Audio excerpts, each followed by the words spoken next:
May 26, 2023. Coming up on the program today, one Lana Del Rey labia latte, please. Plus, y'all are a bunch of de facto Satanists, snorting some of Hitler's foo-foo dust in swastika speed, and when you foreshadow a murder on the Family Feud. All coming up today. It's time to look back at another great cinematic rape scene. Oh, those rape scenes. Oh, that forced entry. Oh, those rape scenes.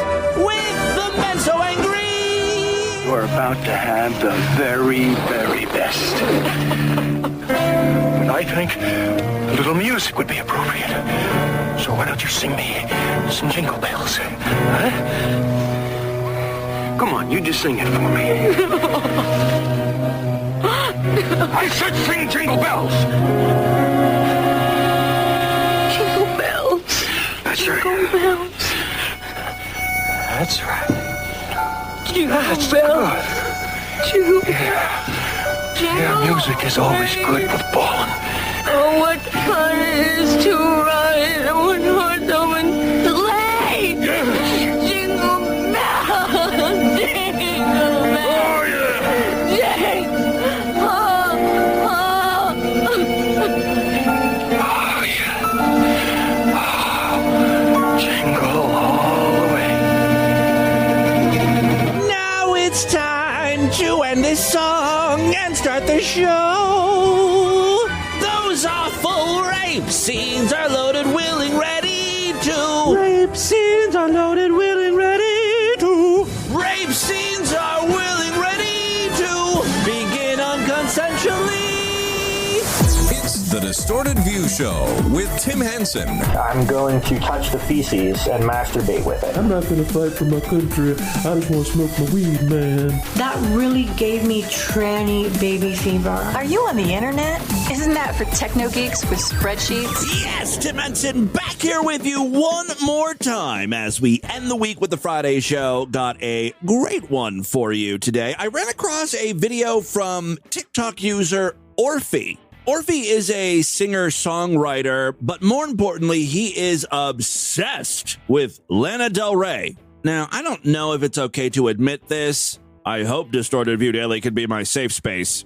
But to be 100% honest, I could not name one Lana Del Rey song. I'm sure she's a great artist. I may have heard her on the radio before. I just don't remember any of her songs, so she's not really on my radar. You know me. I listen primarily to 1990s pop rock and Mead Skelton yodeling. Those are the two genres of music that interest me. If you are a Lana Del Rey fan, more power to you. I'm not here to piss you off or inflame you. I just don't feel like Orphe is a good representative to spread Lana Del Rey's music. I can't quite figure out this guy. So what Orphe does is he stands on the street and sings Lana Del Rey songs and then posts those videos on TikTok. That's like the majority of his content. And people in the comments eat this shit up. Yes! Oh my God! With that little smiley face with hearts all around it. This deserves a lot more likes because this is incredible! And I'm sitting here listening to Orphe do Lana Del Rey songs, and I'm like, are we hearing the same thing here? Here's Orphe singing Brooklyn Baby, which I guess is a Lana song. I mean, it's a little flat, isn't it?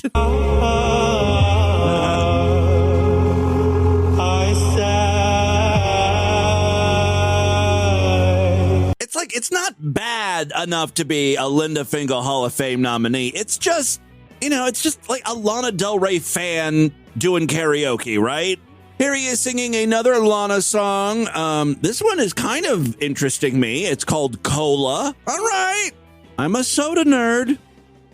My pussy tastes like Pepsi Cola. Well, you lost me again. That's for fucking sure.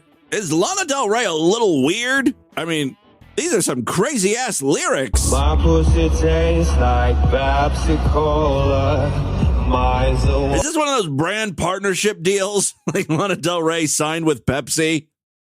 My pussy tastes like Pepsi Cola. Because she could have easily just sang, my pussy tastes like Coca-Cola. I feel like there was some ad money being exchanged here. Mine's a white like cherry pies.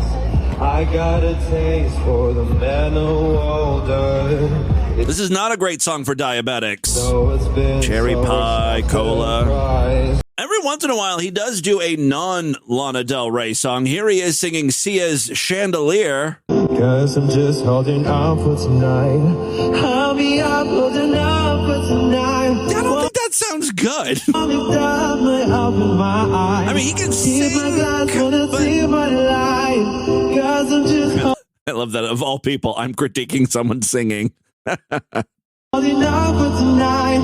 Out for tonight. Okay. Out for tonight. It's interesting he doesn't record the whole song and he omits certain parts, like, you know, when Sia hits the high notes there. I don't know if he could pull that off. Now, the real reason why I'm featuring Orphe today is because I ran across another one of his videos that is no longer on TikTok. He had to pull this off because the people at Starbucks got mad. Yes, he was filming at Starbucks, and this motherfucker is so obsessed with Lana Del Rey, he wants to drink the bitch. He bugs two poor baristas just trying to do their job, and he wants them to make him a drink that tastes like Lana Del Rey. Now, we know what her pussy tastes like, Pepsi Cola, so I hope there are some cola notes in there. But honestly, I mean, if you're a barista and you're making, I don't know how much you make at Starbucks, $14 an hour or something, 12. This is not what you want to deal with. What? You want me to make a drink that tastes like a human being? Just tell me what you want. That's why we have a menu and a list of all available flavors. We're here to froth milk and blend up frappuccinos. I'm not here to provide you with TikTok content. Here he is trying to get the baristas to make him a Lana Del Latte. I need a coffee that tastes like Lana Del Rey. Oh, I hope Lana Del Rey has already filed for a restraining order or some sort of protection, because this little fruit's coming for you, my friend. I need a coffee that tastes like Lana Del Rey. Maybe with cinnamon or cherries and wine. He really thinks he's a singer, and the baristas are just looking confused. Lana Del Rey has a song called Cinnamon or Cinnamon Girl, something like that. That's why. Or cherries and wine. Lana Del Rey. He just sort of keeps saying her name over and over. I don't know if he's trying to manifest Lana Del Rey, or if he thinks just saying the name over and over will jog the barista's memory. No. Lana Del Rey. You know Lana. Everyone must know Lana Del Rey. She's the world's best singer. Her pussy tastes like Pepsi. Yeah, we know the Lana Del Rey, but we know her. It's kind of hard to hear, but they're basically saying, yeah, we know who Lana is, but we don't know how to make a Lana drink. You can make something like Lana.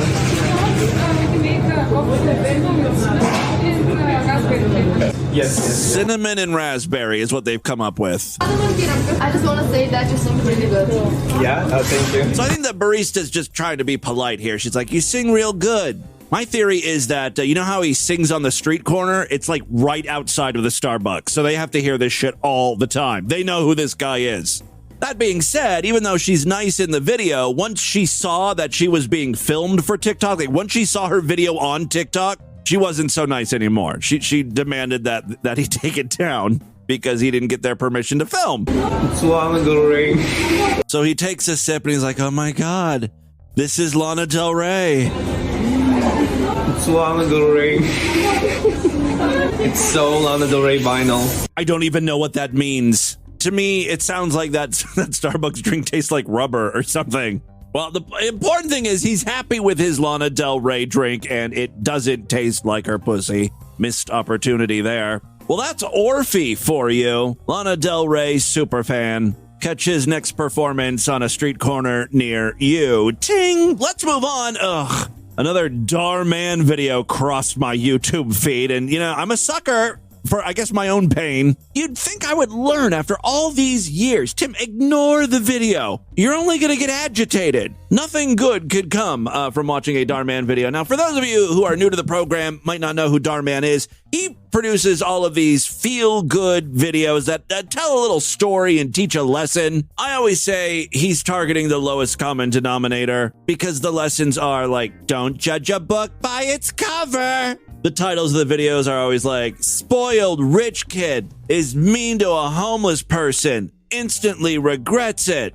Gold digger leaves her poor boyfriend, learns the true meaning of love. And the comments are always the same. They're like, I don't like that girl who's the gold digger. She bad. She should be nicer. Just goes to show you, money ain't everything. It's like, yeah, we all know this. These are lessons we learn in kindergarten. It's just supposed, watching these videos make people think, wow, I'm a good person because I would not treat the homeless person in that video like the main character treated him. I know better. So, you watch this video and you have this air of superiority about yourself. Other people need to learn this same lesson that I already knew. That's why these videos are good. The one that appeared on my feed was posted 9 days ago and is titled, Kid Shames Man in Turban at Birthday Party. What happens next is shocking. I guarantee you no one is going to be shocked. We're going to see this coming a mile away. So at the start of the video here, a young man is having a birthday party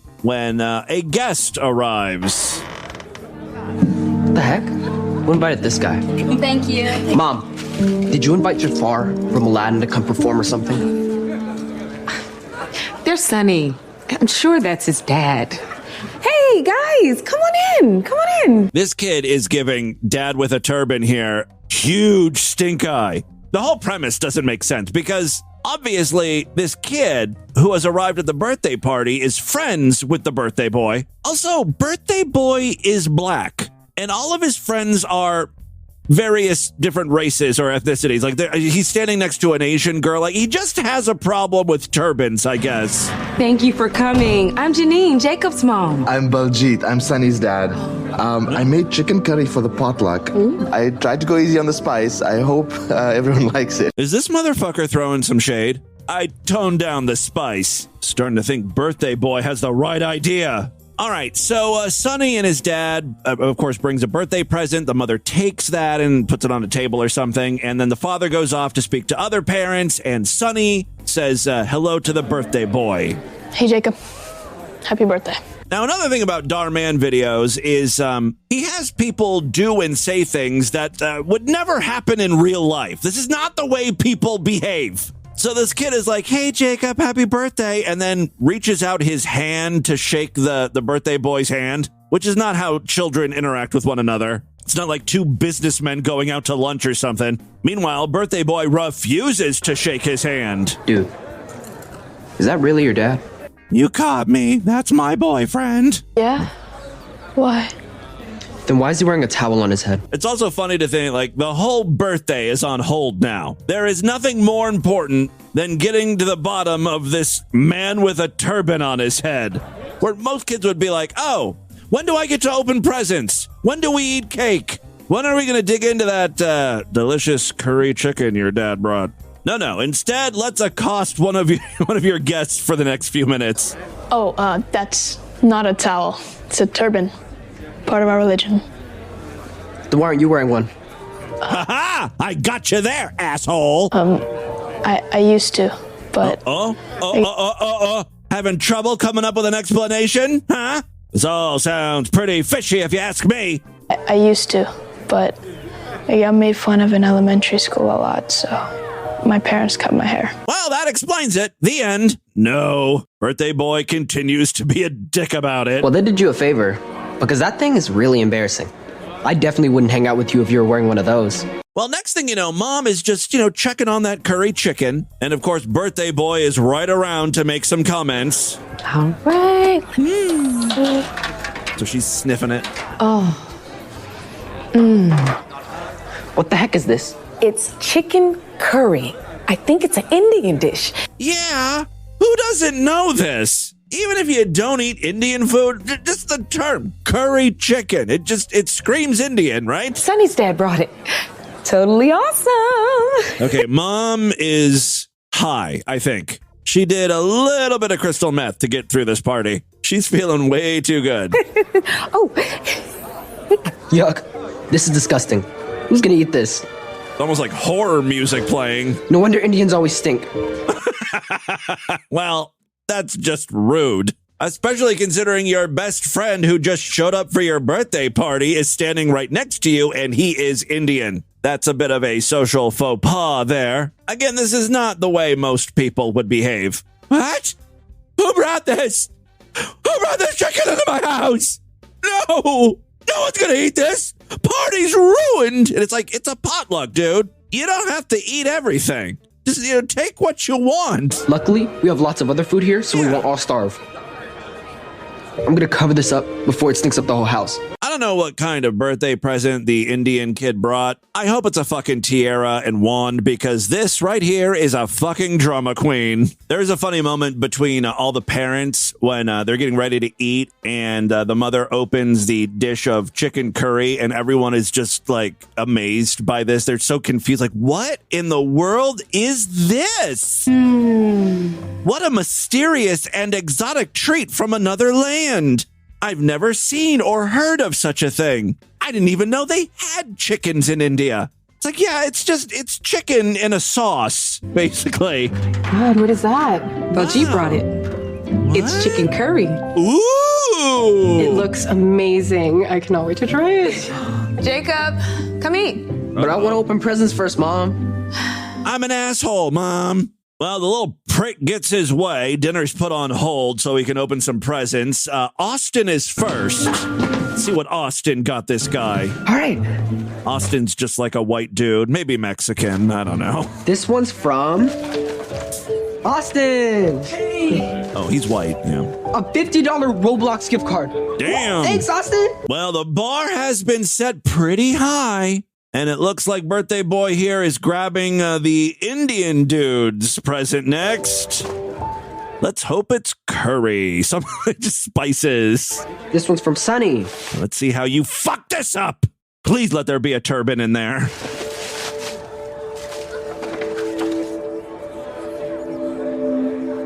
What is this? It's called a kata. Uh-oh, something ethnic.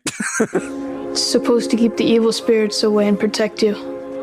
It was my dad's idea. That's so cringe. I can't believe. Yeah, one of the friends who's a girl, she's like, that's so cool. But he cuts her off. No. That's so cringe. I can't believe you would get me this for my birthday. What do I look like? A girl? It's not only for girls. Look, I have one too. That's kind of like a BFF bracelet thing. If you don't want it, Jacob, can I have it? My point precisely. Maybe some cheap present would be cool for other kids. Not me, motherfucker. Again, like, no child speaks like this. Even if they are disappointed by a present, they don't use words like this. Hey, this little 4-cent trinket might be good for some of your dopey-ass friends, but not me. I have class. I have taste. I expect the finer things in life. But not me. My mom, she owns businesses. We've got money. Unlike your family. What does your dad do? Work at 7-Eleven? No, not the 7-Eleven. It's called the Come and Go. It's different. We don't have Slurpees. First, his dad shows up with some smelly food. Then, he puts on some weird music. And then, he gives me a worthless bracelet. If I were Sonny, I would have left my dad in the cab. Where the hell are the parents? This child is speaking very loudly. Now would be a good time to correct him or do some parenting. Get it? Because he's a... That's enough. Could I talk to Jacob alone, please? So at this point, Sonny tries to explain to Jacob that his dad is a really nice guy and a cool dude. But Jacob doesn't want to hear that. If you don't want me to talk about your dad, then he shouldn't bring nasty food. Well, we're going to have to try a different tactic with the birthday boy here. Just then, some of the other kids interrupt saying, oh my God, this chicken curry is the bomb, yo. You know how kids talk now. Yo, Sonny, that chicken curry your dad brought was amazing. Where did he get it? Not only that, but remember the little chintzy bracelet given to Jacob for his birthday that he then gave to a girl because it's a girl bracelet? This is heavy. it doesn't seem like fake gold. And of course, let's address that 7-Eleven accusation. Ain't no way some 7-Eleven worker could be able to afford some... Jacob, you will not believe this. You know how I just moved my company office into that new building? Yeah? Well, Sonny's dad owns it. I had no idea. He was the Mr. Singh I've been writing checks to. The moral of the story is you never know when someone's gonna be rich. That is the reason, and the only reason you should be nice to foreign-looking people. Now, if you find out that they are in fact poor, well then by all means, go back to referring to them as dirty ragheads. If you think about it, that's the real moral of these stories. Every single time, it's like a nice homeless person, a nice disabled person, a nice Indian person, and they're being treated like shit, and then the big reveal is they're rich and humble. But what about the nice Indian people who are not rich? Because in the end, that's the only reason why this kid is going to be nice again, right? He's finding out that the father is giving out gold bracelets and owns a bunch of buildings. He owns the building? Well, not just that building, the whole block. And lots of other real estate, too. I would have never thought. He's so humble. Thank you. Humility is part of our religion. Again, Dhar Man just beating us over the head senselessly with the moral of the story. It seems you are quite modest as well. I see you gave our present to your friend. It's such a nice thing to give such an expensive gift to someone else. Expensive? That bracelet was real gold. Shit. And even though the birthday boy ends up, apologizing, you can tell he's not apologizing for the right reasons. I'm sorry about the assumptions I made about your dad. You know, maybe next time you shouldn't judge someone before you get to know them. Nah, I'm good. I'm usually right about people. I'd say 80 to 85% of the time. That's a good enough percentage for me. I'll continue judging, thanks. Wait. Can I have another one of those, what was it? A golden kada? Oh, you think we have just $5,000 bracelets lying around the house? Sure. Kada for you, kada for him. Everyone at the party gets a kada. I'm the Indian Oprah over here. Kada for everyone! Please? No. Wait, I want to try some of that curry. The Indian kid just walks away. Like, fuck you, asshole. I think we all learned a valuable lesson thanks to this Dhar Man video, and that lesson is, don't give away gold bracelets until you have that shit appraised. Ting! You never know when it's real gold. All right, let's move on. Couple other short clips. A freak in the Discord, I think it was Mountain, but I meant to play this yesterday, so I don't have the name in front of me. We've got another fat activist here speaking up. This time, though, it's not a fat woman who is the fat activist. We've got what appears to look like a normal-sized white man. Is he white knighting here, or is he simply a chubby chaser? In some way, shape, or form, and I'm guessing that shape is round, he wants to get in the good graces of fat people. He also kind of lives his life like a fat person. Like he's all offended when doctors want to weigh him. I don't do that. That shit is fatphobic. That's at least according to him. Here's an actual conversation I had with my new primary care doctor the other day. All right, Mr. Hornby, if you would just step onto the scale, we'll grab a weight on you. Oh, sorry, I don't do that. I'm sure he was just like that, too, with that little laugh. I'm sorry. Yeah, I don't do that. What do you mean you don't do that? Oh, I don't get weighed at the doctor. Huh. Really? If getting on a scale in front of a doctor or nurse triggers you and you start to freak out, then yeah, you have a weight problem. You just do. Also, again, I just have to point out, 50, 60, 70% of Americans are overweight. The doctors have seen this before. You're not going to shock them. You just don't want to feel bad about yourself. Now, meanwhile, the doctor is trying to do his fucking job. There are legitimate reasons why they weigh you. It's not simply for fat-shaming purposes, although I'm sure they do it for that reason, too. They all get together in the break room. You see what Janelle Watkins weighed? 335. Moo! When you go back in there, can you take my coffee cup? I need some creamer. Just yank her big fat udders. I'm so bad. But yeah, she is super fat. Seriously, though, if you go to the doctor every year for, your yearly physical or something, and there are big weight gains or losses, that could be cause for concern, right? There could be a medical reason for that. Everyone's not out to get you because you're fat. Good God. And by the way, I hate TikTokers who like do these little reenactments like, here's how it went down with my doctor. And when they play the part of themselves, they're always like laughing. Sorry, I don't do that. What do you mean I can't weigh you? What I'm saying is, I don't feel comfortable. Well, you have to get on the scale. Actually, I don't. It's a way of like looking down on the doctor and acting like you know better than them. Do that. Oh, I don't get weighed at the doctor. Huh. Really? So tell me, what are you going to do when you go to the ER and they need to weigh you in order to give you medication? Sorry. Is this the ER? No. And I was under the impression that this was just a checkup. Are you planning on prescribing me something today? I don't know. Is there any medication to wipe that shit-eating grin off your face? Because if so, shoot that motherfucker up intravenously with that. No. See, I thought so. So you don't need my weight. Oh, you got the doctor.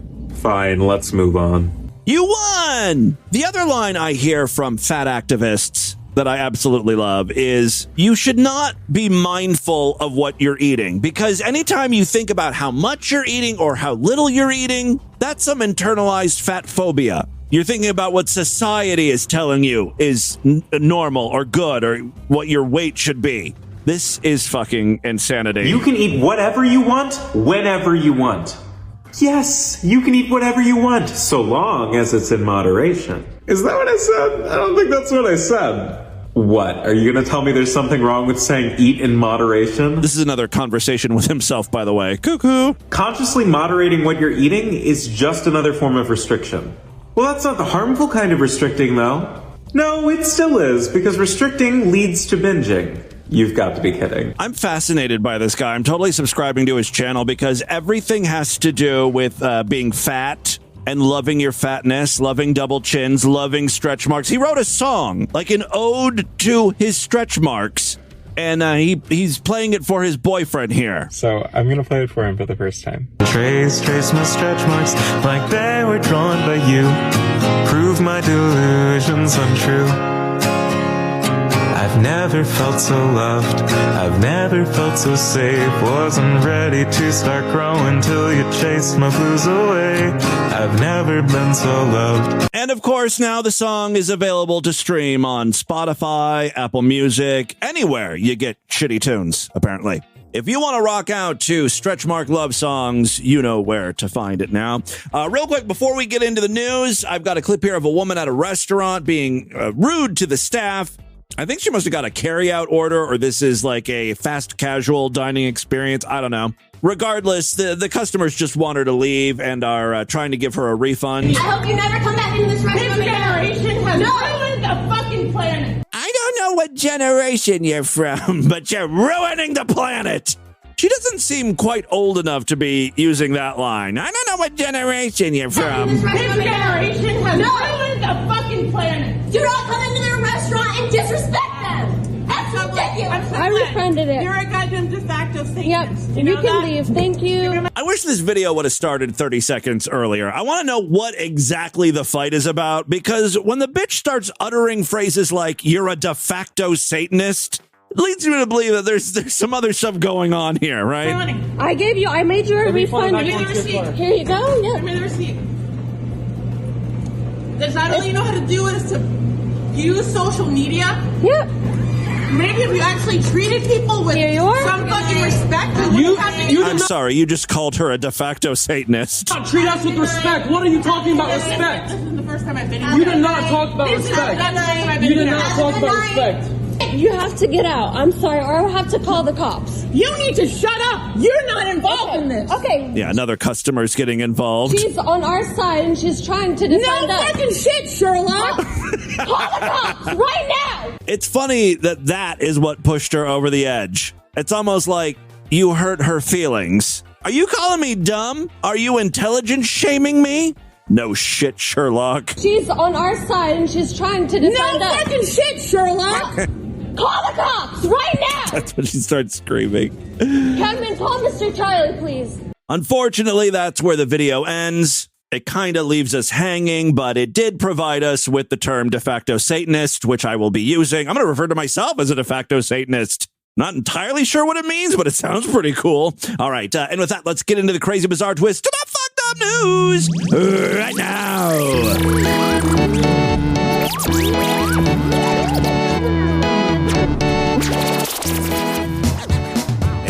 If you freaks enjoy Distorted View Daily, please consider supporting this stupidity. Become a true and honorable freak today over there at superfreaksideshow.com. Memberships are very inexpensive, only $6.99 a month. Even less when you opt for a quarterly, semi-annual, yearly, or lifetime membership. Every week I do brand new exclusive shows. Yesterday we did a Sideshow exclusive podcast. Earlier the week on Tuesday, we did one, which is not unusual. Typically, we do 2 Sideshow episodes a week. If you want to hear those, you got to sign up, superfreaksideshow.com. This is how I make my living, so when you support Distorted View Daily, you're helping to keep me off the streets. I mean, you've heard me do this show. You know all about me and my mental abilities and my lack of skills and inability to understand social cues. I mean, do you honestly think I could get a normal job? No. I'm your charity case, and I'm perfectly fine with being your little project. Thank you so much for continuing to support DV. That goes out to all of my Sideshow members. Again, superfreaksideshow.com.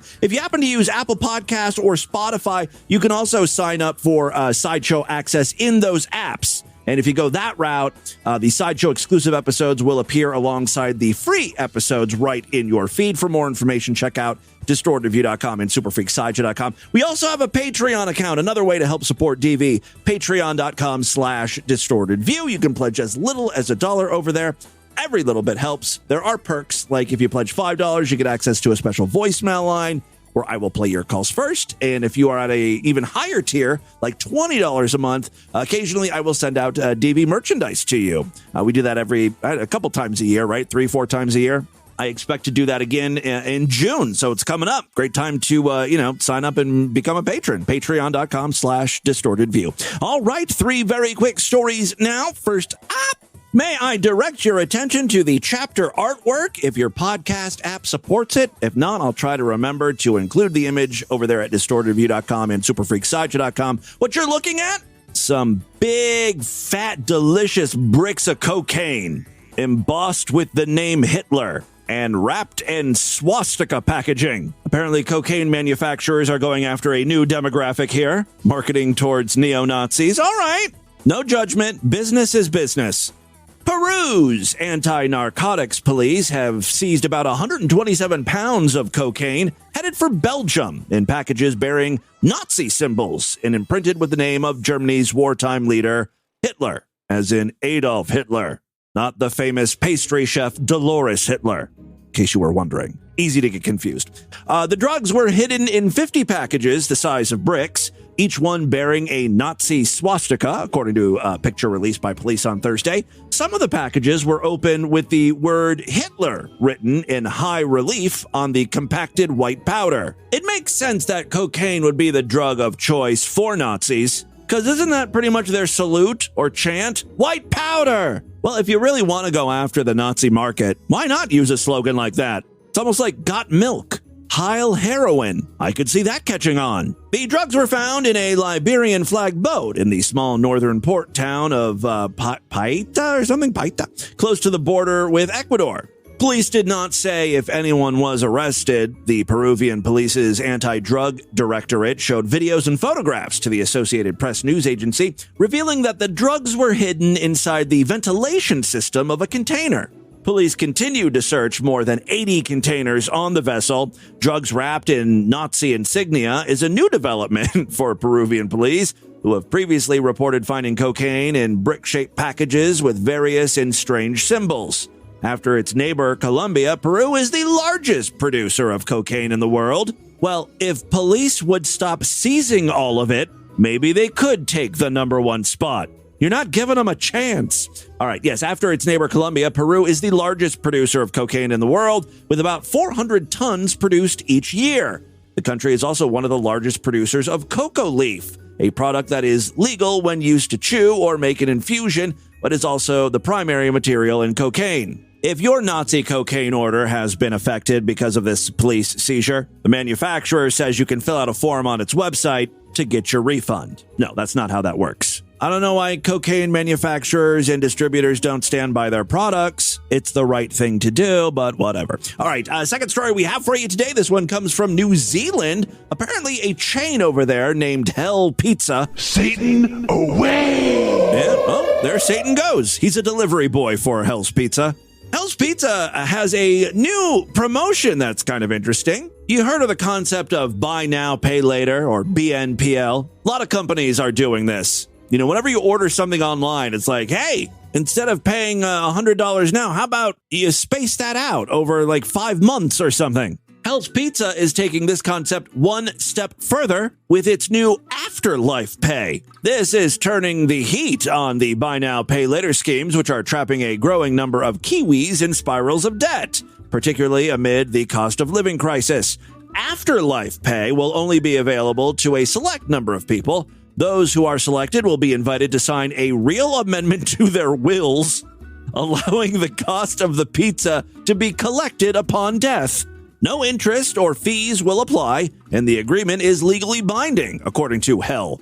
Hell CEO Ben Cummings said Afterlife Pay was born after they were approached by BNPL providers who wanted to offer the service to customers. Quote, we're seeing a growing number of people using the schemes to buy essential items like food, and we think it's taking a step too far when you've got quick service restaurants like ours being asked to offer buy now, pay later for what is considered a treat. Is that how people in other countries think about pizza? I think of it as an essential food. Like that's dinner for me on most nights. It's got dairy, meat, vegetables. To me, that's healthy. It should be supported in that SNAP program. Afterlife Pay will initially run as a trial with anyone 18 years or older eligible to apply. Of the applicants, 666 people will be selected. The offer has been extended to 666 people in Australia. Those who are selected will then sign a legally binding agreement online for the total of their chosen order. Cummings said pizza is one of the simple joys of life, and Afterlife Pay means customers can get their fix without having to dip into the bank account immediately. Afterlife Pay is a light-hearted campaign that reinforces Hell's stance on buy now, pay later schemes. You can have your pizza and eat it too, without any pesky late fees or penalties. This all comes as New Zealanders battle the ongoing cost of living crisis, with food prices 12.5% higher in April this year compared to 2022. I blame Biden. He's doing this to you people over there in New Zealand. Grand Emperor Biden must be stopped at all costs. Damn this new world order! The surging costs reflect higher prices for fruits and veggies, eggs, and potato chips. Although egg prices, I think, finally crashed here in the U.S. I think they're back to normal, right? I remember eggs were a real sore point with Americans for a while. All right, and finally today, freaks, the story comes from Quincy, Illinois. A man who was once a Family Feud contestant with Steve Harvey originally got into some hot water with his wife when he said this on the show. What's the biggest mistake you made at your wedding? Honey, I love you, but said I do. Not my mistake. Not my mistake. I love my wife. Well, that same man is now in hot water with authorities for killing his wife. Survey says you're going to jail. Yes, as you heard in the clip, Steve Harvey asked, what's the biggest mistake you made at your wedding? And Tim Bleifnick said, honey, I love you, but I said I do. Not my mistake. I love my wife. Authorities say the man killed his wife, Becky, in February. His phone shows searches for the following. Oh, no. That internet search history gets him every time. All right. So apparently he searched for, quote, how to... I'm sorry. They're always funny to me. How to open my door with a crowbar. Can I force open my door with a crowbar if I lock myself out? How to make a homemade pistol silencer.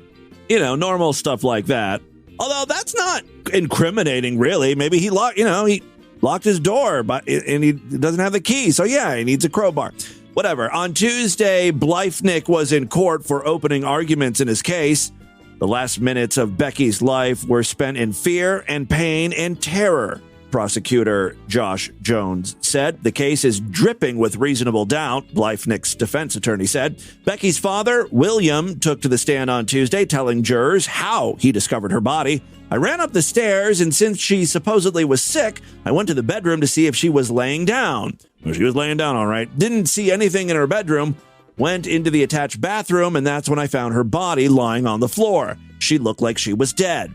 The mother of 3 boys was shot 14 times after someone used a crowbar, okay, a little incriminating, to enter the home where she was living. The couple was in the midst of a messy divorce. Her sister, Sarah Riley. That one's for all of you longtime listeners of the show. Mary Riley. There it is. Anyway, not Mary Riley, Sarah Riley told jurors that Becky feared her husband. This is a text that Becky sent to myself and my husband, Brett, regarding fear for her life. It said, quote, if something ever happens to me, please make sure the number one person of interest is Tim. Damn. As that is who would do something to me, Riley said. The defense pounced. You never sent this message to either your mom or your dad, correct? Belfinick's lawyer asked. Correct, Riley responded. And you did not report this message to law enforcement? Leifnick's lawyer pressed. I did not, Riley said. Leifnick's defense team alleged that the divorce is not evidence to convict. No divorce is good, but it's not murder. I don't know. Crowbar boy seems a little suspicious. Did they ever find the gun? Was there a pistol silencer involved? Especially like a 3D printed pistol silencer. All right. Well, there you go. The trial marches on. Hopefully we'll have an update for you in the coming days. That, my friends, is your Distorted News for Friday. Let's do a couple voicemails and get the hell out of here. Well, freaks, I'm happy to report we made it through the week. It was a little rough start. Hosted the show late, and that just made every subsequent show this week begin late as well. So I apologize for that. Hopefully we'll get back on track on Monday. Let's do a couple voicemails here. Many ways to contact the show at distortedview.com. I'm all over social media at DistortedView on Twitter and Instagram, facebook.com/DistortedViewShow. Remember, if you pledge at least $5, you get access to a special voicemail line where I will play your calls first. But everyone is encouraged to call in using the regular voicemail line, 206-666-4463. Let's check in with some patrons here. Hey, Boo, lifetime slideshow member Decoy Jew here. Sorry I'm calling in so much lately, but since literally all my friends are trans, according to your interpretation of my last call, I think that qualifies me as an expert, and I wanted to tell you that is something I said. Absolutely right. They are not giving gender confirmation surgery to underage kids. And the other common accusation you hear is that they're getting pumped full of hormones that cause permanent changes, which is also not true. Trans kids just get hormone blockers to delay puberty so that they can make the decision as adults and avoid permanent bodily changes before then. You also asked if they're just trying... I don't know enough about hormone blockers. Like, it still seems like that could be damaging to a kid. Like, if they... Like, I'm just so ignorant when it comes to this stuff. Like, so if they take hormone blockers and then, like, 5 or 6 or 10 years down the road decide, wait a second, I want to stick with whatever gender I was born with or whatever, or what sex or whatever... I don't know I don't know the difference between sex and gender, apparently. If they decide to then get off the hormone blockers, do they catch up hormonally, or do they have to take new hormone supplements? Like, how does their body respond to that? Still, I think probably the argument is it's better to put these kids on hormone blockers than have them, fucking commit suicide. Because I do know that trans people have a higher rate of suicide, probably because they're so depressed that they can't be who they want to be or whatever. They can make the decision as adults and avoid permanent bodily changes before then.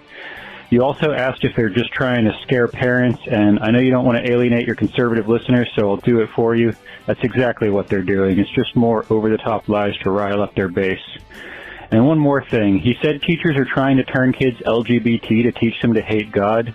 Us fruits don't need to teach kids to hate God because there is no fucking God. These clowns try to paint atheists as hating God because they're afraid that if they acknowledge the possibility of actually not believing their fairy tales, that'll just give their flock ideas. Decoy Jew with the spicy takes. Love it. Don't feel bad about calling in so often. You keep pissing people off. I'll keep taking your call, my friend. Hey, Tim. I was listening to the show from the 24th, And you were talking about how, like, the hardcore conservatives have a point that you shouldn't be giving children genital-affirming surgeries or whatever. Nobody's doing that. Nobody's giving surgery to their children. That's what I thought, right? As Decoy Jew pointed out, it's just something that people are saying to scare parents and, like, oh my God, what are they doing to our kids? It's always about the kids, right? Think of the children. Nobody's giving hormone treatment to their children. And, like, it's kind of fucked up that you would believe that, or at least not understand it, being part of the Ligbits community. No, I am really dumb is the problem. But no, don't listen to any of that bullshit. It's just fucking propaganda. You're 100% right. I am ignorant and stupid. But what I was trying to say is that is published so often, right? Whenever you read these news stories, that information is included. And so it makes you think, like, well, there's got to be something to this, right? Because it's being reported on so heavily and mentioned all the time. Why isn't anyone fact checking this shit? So, freaks, regardless of where you stand on the issue, I guess the point is to just do research. Fucking dumbass. Don't listen to the news. They lie. People on the right. Except Distorted View Daily. Pretty much anybody right-leaning is a fucking idiot. You should know that. Oh, wow. You should know everything they say. We used to have a lot of conservative people call into the show, mainly to call me a faggot. But, it's good to hear that there's people on the other side listening. I always thought the majority of listeners would have to be left-leaning, just based on the content that I feature. But then, in recent years, there was this shift where, like, it seemed more liberal people were getting offended over everything. And I don't know who's listening to my show anymore. Or shit. So... Good to see there's still a mix of people. But regardless of where you land politically. Either way. Don't be stupid.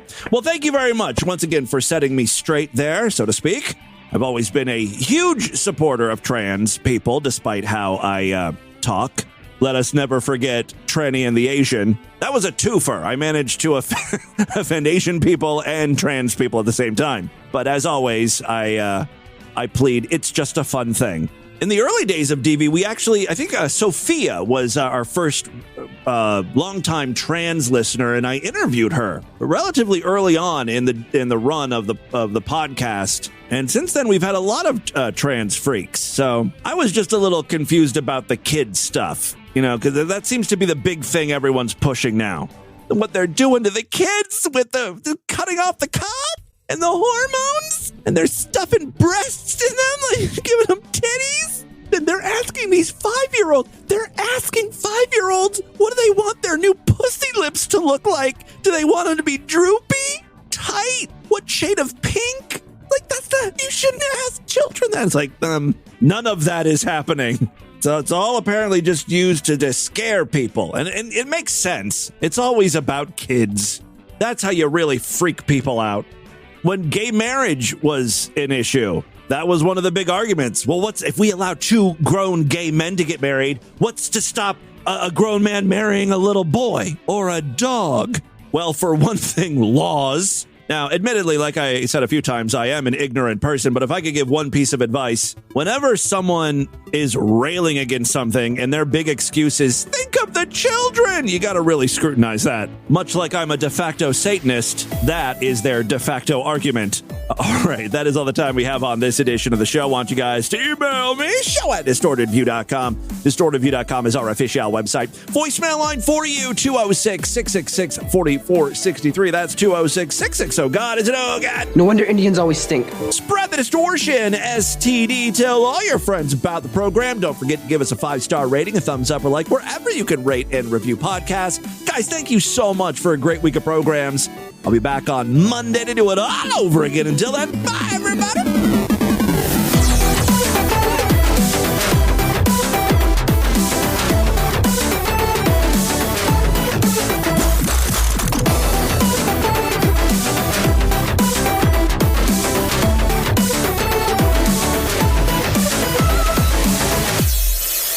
It's Friday, baby. Fuck. Yeah, it's the weekend, baby. Fuck. Yeah, Friday, baby. Fuck. Fuck. The weekend, baby. Fuck.